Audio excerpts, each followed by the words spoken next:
আমি প্রতিনিয়ত তার কাছ থেকে শিখছি। ঢালিউড অভিনেত্রী জাকিয়া বারি মমো ক্যারিয়ারের শুরু থেকেই একাধিক নাটকে কাজ করেছেন অভিনেতা মোশাররফ করিমের সঙ্গে। প্রতিবারই নতুন অভিজ্ঞতা অর্জন করেছেন তিনি। শুটিং চলাকালে এ পছন্দের অভিনেতা থেকে অনেক কিছু শিখেছেন এই অভিনেত্রী। সেই অভিজ্ঞতার কথাই গণমাধ্যমে শেয়ার করেছেন। মমো বলেন, আমি সবসময় মোশাররফ করিমের সঙ্গে অভিনয় করতে স্বাচ্ছন্দ্য বোধ করি। নাটক, সিনেমা কিংবা সিরিজ যাই হোক না কেন মোশাররফ করিমের সঙ্গে অভিনয়ের অপেক্ষায় থাকি, কারণ তাদের মধ্যে বোঝাপড়াটা অনেক পোক্ত। একসঙ্গে পর্দা ভাগাভাগি করাটা তার জন্য বিশেষ কিছু বলে জানান মমো। কেন বিশেষ কিছু প্রসঙ্গে অভিনেত্রী বলেন, যদিও মোশাররফ ভাইকে কিছু টাইপ চরিত্রে আমরা দেখে থাকি, ব্যতিক্রমও রয়েছে। তিনি অনেক ভালো ভালো চরিত্র দিয়ে ভক্তদের কাছে পরিচিত।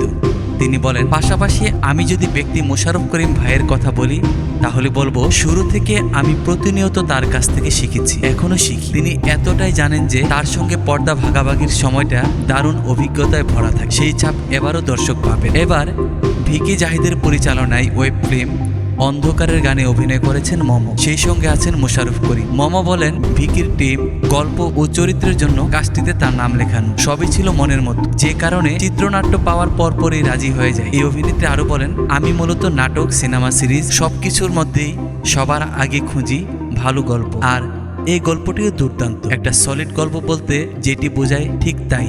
এখানে কয়েকটি জীবনের গল্প রয়েছে।